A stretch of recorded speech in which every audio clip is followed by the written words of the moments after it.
Depende um pouco de vários fatores: cidade onde você vai estudar, se vai morar na casa dos pais ou sozinho, estilo de vida, etc. Mas posso estimar um custo real típico para quem estuda numa universidade pública no Brasil, sem contar mensalidade, que geralmente é zero. Veja abaixo. Marca de verificação: o que significa custo real numa universidade pública. Estudantes de universidades públicas não pagam mensalidade, o ensino é mantido com recursos públicos. Mas você ainda terá custos de vida, moradia, se não morar com a família, alimentação, transporte, contas, material, lazer, etc. Dinheiro voando: estimativa de gasto mensal, anual para estudante público. Depende bastante de onde você estiver vivendo: cidade grande, capital, interior, morar sozinho ou república. Alguns parâmetros encontrados em estudos e reportagens. Um levantamento recente aponta que o custo médio anual por aluno nas universidades federais brasileiras, considerando toda a estrutura, professores, infraestrutura, administração, etc., é de aproximadamente R$ 52.533 por ano. Traduzindo para custo de vida do estudante, moradia, alimentação, transporte, contas, etc., estimativas apontam para cerca de R$ 1.500 a R$ 3.000 por mês em muitos cenários.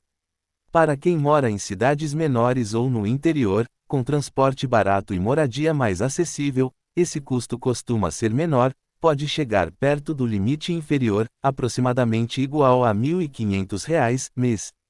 Para grandes capitais ou quem mora sozinho, longe da família, pode ficar mais perto de R$ 2.500, R$ 3.000 mês.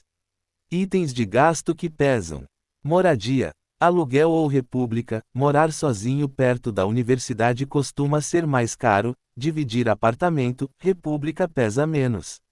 Alimentação, supermercado, refeições, se a universidade tiver restaurante universitário, RU, barato, ajuda muito.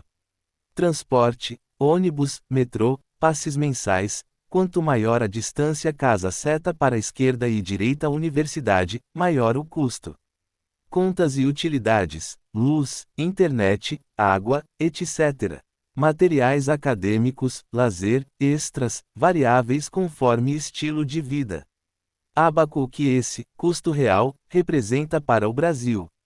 O valor de R$ 52.533 ano por aluno reflete o investimento do Estado por estudante, ou seja, para o sistema público de ensino superior manter um aluno, incluindo infraestrutura, pessoal, laboratórios, gerenciamento, o custo envolvido por aluno é esse.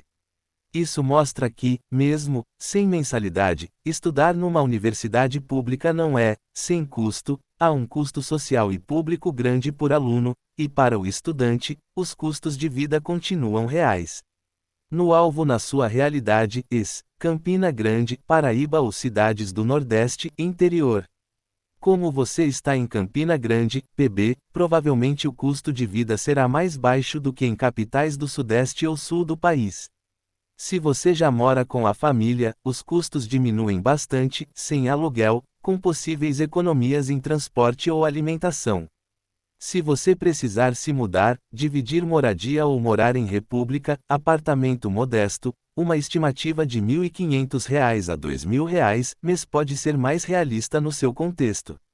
Se quiser, posso simular 3 cenários de custo real para uma universidade pública, por exemplo, 1. Morando com os pais, 2. Morando sozinho em cidade do interior, Nordeste, 3. Morando sozinho em capital, com valores atualizados para 2025.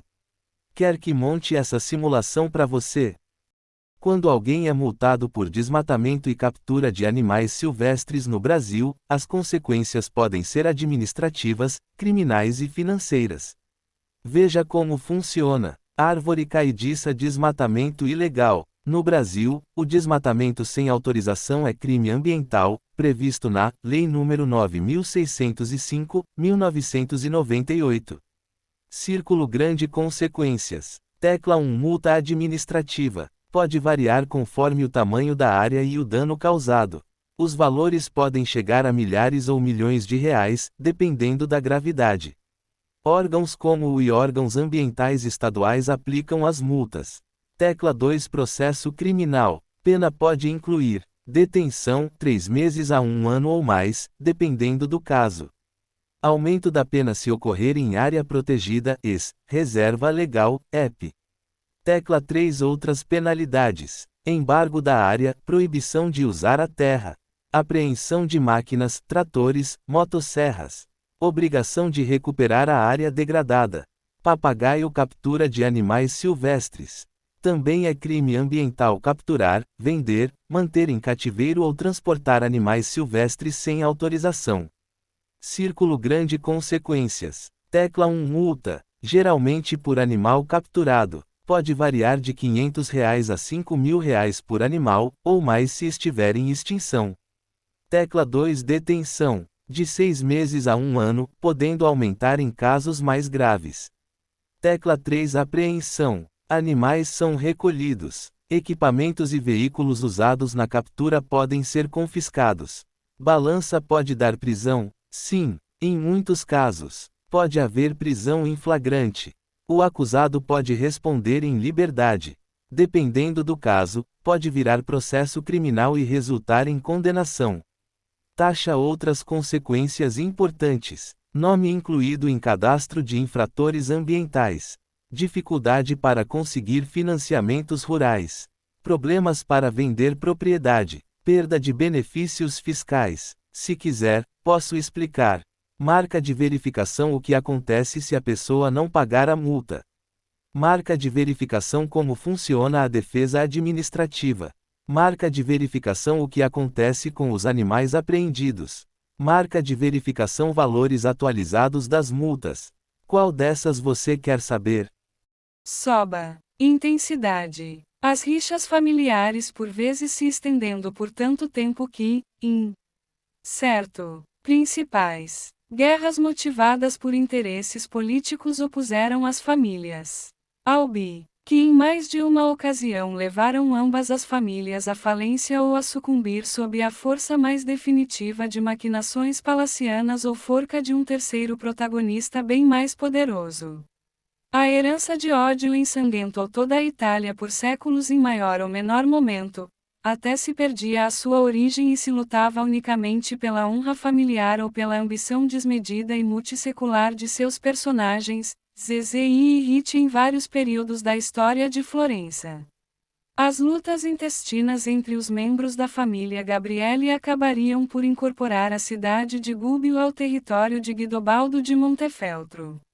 Envolvidos nos mais diferentes interesses, sendo os mais corriqueiros aqueles em que os dividiam em guelfos e gibelinos, ou seja, apoiadores da autoridade papal e apoiadores do imperador do Sacro Império Romano Germânico, mesmo mais frágeis entre as famílias. Verona, orgulhosa cidade ao norte da Itália, não fugia a essa regra, e, por causa das frequentes divergências entre duas famílias mais poderosas da cidade, os Capuletos e os Montecchios, que qualquer um que pusesse em risco a paz e tranquilidade dos veroneses. Depois de tais conflitos, resistia uma paz tensa e, consequentemente,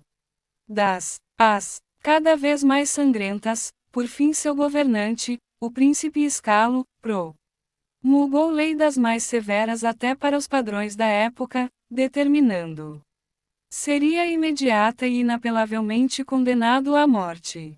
A história de Romeu e Julieta se desenrola alguns anos após a draconiana lei assegurar alguma tranquilidade às ruas e aos lares de Verona. Após o fim do Reino Itálico, no século XI, a península italiana mergulhava em um período de transformação e incerteza. As antigas estruturas de poder ruíam lentamente, dando lugar a uma nova ordem que nascia entre muralhas de pedra e torres imponentes. Cidades outrora subordinadas erguiam-se com orgulho renovado, reorganizando-se como repúblicas independentes, determinadas a escrever o próprio destino. Nas praças e vielas de paralelepípedos, o poder não era mais absoluto, era disputado. Patrícios influentes assumiam governos oligárquicos, enquanto famílias nobres, orgulhosas de suas linhagens, travavam batalhas silenciosas por prestígio e controle. Antigos chefes militares, endurecidos por campanhas e alianças instáveis, recusavam-se a desaparecer na sombra da história e disputavam espaço nas decisões que moldariam o futuro. O ar era pesado de tensão política. Conspirações ecoavam nos salões iluminados por tochas e nos corredores frios dos palácios comunais. Bandeiras tremulavam no alto das torres, símbolos de autonomia recém-conquistada, desafiando qualquer lembrança de domínio anterior. A arquitetura medieval italiana dominava a paisagem. Arcos robustos, muralhas espessas, igrejas de pedra austera e janelas estreitas que observavam a cidade como olhos vigilantes. Sob uma atmosfera sombria e dramática, a luz intensa do entardecer recortava silhuetas e destacava cada detalhe histórico, como se o próprio tempo quisesse registrar aquele momento decisivo. Era uma era de transição, dura, incerta e grandiosa. Entre ambição e sobrevivência, a Itália medieval renascia das cinzas do antigo reino, forjando sua identidade no fogo da disputa e da autonomia. Em um tempo marcado pela instabilidade e pela ambição desmedida, surgiram repúblicas independentes, ou apenas semi-independentes, governadas por oligarquias formadas por antigos chefes militares. Homens que um dia empunharam espadas nos campos de batalha agora comandavam territórios a partir de salões luxuosos e palácios imponentes, onde decisões sussurradas entre taças de cristal tinham o peso de sentenças de morte. As disputas, que começavam em banquetes elegantes e reuniões diplomáticas carregadas de tensão, rapidamente se transformavam em guerras intermináveis. Orgulho ferido e sede de poder eram combustíveis suficientes para incendiar nações inteiras. Fortunas colossais eram gastas sem hesitação para armar exércitos, forjar alianças instáveis e contratar companhias de mercenários sanguinários, cuja lealdade pertencia apenas ao ouro. Logo, os campos de batalha se espalhavam por territórios devastados, onde cidades outrora prosperas se tornavam ruínas fumegantes. O som de tambores de guerra ecoava por planícies manchadas de sangue, enquanto bandeiras rasgadas tremulavam sob céus carregados de fumaça e presságios. Era uma era de atmosfera épica, marcada por política sombria e jogos de influência nos bastidores. Cada gesto, cada acordo e cada traição eram peças de um tabuleiro cruel, onde a ambição pelo poder se sobrepunha à honra e à compaixão. E, no centro de tudo, líderes calculistas moviam seus exércitos e suas palavras com a mesma frieza, determinados a governar, ou a destruir, tudo o que estivesse em seu caminho. Juntos somos mais fortes. Em um mundo onde tantas pessoas enfrentam dificuldades todos os dias, a solidariedade é a luz que transforma realidades. Um gesto simples pode significar esperança para quem precisa. Uma doação não é apenas um objeto entregue a cuidado. É amor, é humanidade compartilhada. Hoje, você tem a oportunidade de fazer parte de algo maior. Cada contribuição, independente do tamanho, carrega um impacto imenso. Pode ser alimento na mesa de uma família, roupa para aquecer alguém no frio, material escolar para manter um sonho onde tantas pessoas enfrentam dificuldades todos os dias. É sobre o quanto a solidariedade é a luz que transforma realidades. Criamos uma corrente do bem que alcança lugares que talvez nunca veremos. Uma doação não é apenas um objeto entregue a cuidado. A solidariedade é humanidade compartilhada. Fortalece comunidades e nos lembra que ninguém está sozinho. De algo maior. Participe, cada contribuição, independente do tamanho, seja a razão do sorriso de alguém hoje. Pode ser alimento na mesa de uma família, doe transformação, roupa para aquecer alguém no frio, material escolar para manter um sonho vivo. Não é sobre quanto você pode doar, é sobre o quanto você pode se importar. Quando estendemos a mão, criamos uma corrente do bem que alcança lugares que talvez nunca veremos, mas que certamente sentiremos no coração. A solidariedade conecta pessoas, fortalece comunidades e nos lembra que ninguém está sozinho. Participe, contribua, compartilhe. Seja a razão do sorriso de alguém hoje. Doe esperança, doe amor, doe transformação. 21 de Usa fevereiro. critérios diferentes. Omite contexto essencial. Conclusão honesta. A afirmação é estatisticamente frágil e logicamente contraditória, mesmo que os números isolados existam. Resumo final bem direto. Mesma palavra, definições diferentes. Populações muito diferentes. Contextos legais opostos. Transparência desigual. Uso político do dado. A contradição não está nos números isolados, mas na comparação em si. Se quiser, posso reescrever a frase de forma correta e honesta. Analisar fontes reais usadas nesses números. Transformar isso num texto explicativo ou vídeo educativo. Ou desmontar a imagem como argumento ideológico. Só me diga o próximo passo. 21 de fevereiro, 11:06 Alex, perfeito. Vou fazer uma simulação simples e clara, usando números aproximados, só para visualizar o efeito ao longo do tempo. Simulação demográfica básica. Premissas. População inicial, 1 milhão de pessoas. Uma geração é igual a 30 anos. Mortalidade normal sem guerras, pandemias. O fator decisivo será número médio de filhos por casal. Cenário 1. Sociedade 100% homoafetiva sem reprodução. Nascimentos, 0. Apenas mortes ao longo do tempo. Tempo. População estimada. Início. 1,00. 30 anos, 650.000. 60 anos, 300.000. 90 anos, 80.000. 120 anos, 10.000.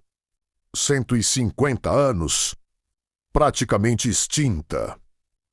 Colapso civilizacional ocorre antes da extinção, por volta de 70100 anos, quando não há jovens suficientes para sustentar economia, saúde, infraestrutura, defesa. Cenário 2. Sociedade homoafetiva com reprodução, média de 1 filho por casal. Taxa global, 1. Tempo. População. Início. 1,00. 30 anos. 700.000. 60 anos. 490.000. 90 anos. 343.000. 120 anos. 240.000. Declínio lento, mas inevitável. Igual ao que acontece hoje em países como Japão e Itália. Cenário 3. Sociedade homoafetiva com reprodução, média de 2 filhos por casal. Taxa de reposição. Tempo. População. Início. 1,00. 30 anos. 1,00. 60 anos. 1,00. 90 anos. 1,00. População estável, sem colapso. Cenário 4. Média de 3 filhos por casal. Tempo. População. Início. 1,00. 30 anos. 1,40. 60 anos. 2,00. 90 anos. 2,80. Crescimento acelerado. Conclusão final bem objetiva. A orientação sexual não determina o destino populacional. A reprodução, sim.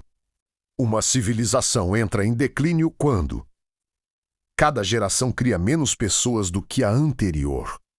Isso já está acontecendo agora, em sociedades majoritariamente heterossexuais.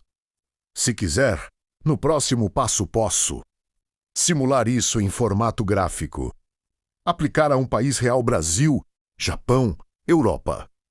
analisar o impacto econômico e previdenciário, ou discutir o tema do ponto de vista filosófico civilizacional. É só dizer qual caminho você prefere.